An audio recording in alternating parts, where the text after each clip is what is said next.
Welcome, everyone. Today we're going to talk about obtaining informed consent from non English speaking participants. This comprehensive guide will ensure you understand both the principles and the practical steps involved in this important process. Let's start with why this matters. In human subject research, we follow three key principles. Number one, respect for persons. Number two, maximize benefits and minimize harm. And three, justice. These principles tell us we can't exclude someone just because they don't speak English. In fact, this isn't just good practice, it is a requirement under federal regulations. Informed consent must be in a language that each participant can understand. So, before we dive into procedures, let's clarify two key terms you'll need to understand: interpretation and translation. Interpretation happens in real time. It's the verbal communication between people. Our interpreters need to be fluent in both languages. Translation, on the other hand, is for written documents. We need to make sure everything in consent forms and any other materials is accurately converted between languages. So let's talk about our interpreters first. You must use an interpreter for any consent process with non English speaking participants. But not just anyone can do this job. They need to be from a professional service and understand medical terminology. Something important to remember: family members or friends cannot be interpreters unless they are professionally qualified. We prefer in person interpretation at Carilion Clinic, but when that's not possible, external services like Language Line can be used. For documentation purposes, if using a remote interpreter, write the ID number where you normally have their signature. Make sure to document everything thoroughly in the research record, including the specific service used and the interpreter's information. Before you start the consent process, you'll need to have some important conversations with the interpreter.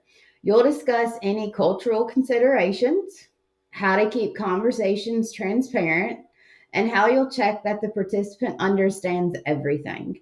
You'll also need to plan how you'll communicate going forward and handle any questions that come up along the way.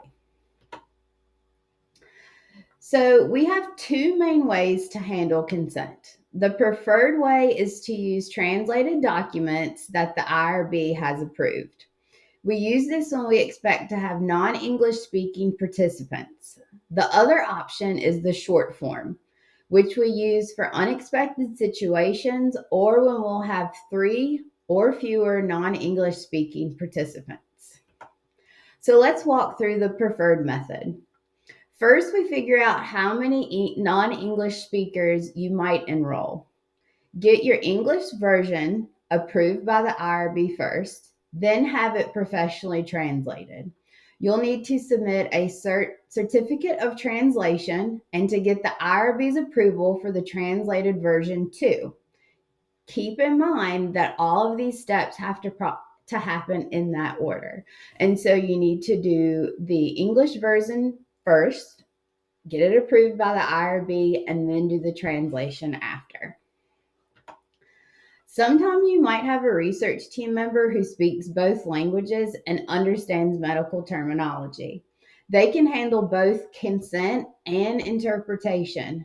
No extra witness would be needed in that circumstance. For the short form method, you'll need three people: someone from your team to get the consent, a qualified interpreter, and an impartial witness. The interpreter can be the witness, and so can adult family members, but a research team member cannot. Okay, this is one of the slides you want to pay close attention to, and you may want to pause the video at this time to read it for yourself and especially go by the step by step process. This slide focuses on who signs what for the short form process. Please note that the English version of the short form is translation purposes only and should not be used to obtain any signatures. Now, this slide is the broad look at the signature overview for both consent processes. The basic rule you should follow is everyone signs the version that they understand. I've also highlighted it at the top. So basically, non English speaking subjects would sign their translated consent or the short form in their language. English only staff would sign the English consents, and then those who speak both languages would sign those versions, which are specified on bullet points on the slide. So please read it carefully. For subjects who cannot read, an impartial witness must be present for the entire consent discussion. Remember that reconsent follows the same process as the initial consent, and you'll need to maintain ongoing interpretation services throughout. For HIPAA, request an alteration of HIPAA authorization in your IRB application and follow the instructions that are specified on this slide. Always make sure that you cover all privacy and confidentiality information during the consent. Finally, remember that you will have ongoing responsibilities. You need to keep checking that the participants understand everything, maintain cultural awareness, document thoroughly, and keep those communication lines open through interpretation services. Thank you so much for your time today and taking the time to actually protect and go through the process with yourself and your research team. If you have any other questions, don't hesitate to contact our IRB office. Thank you again.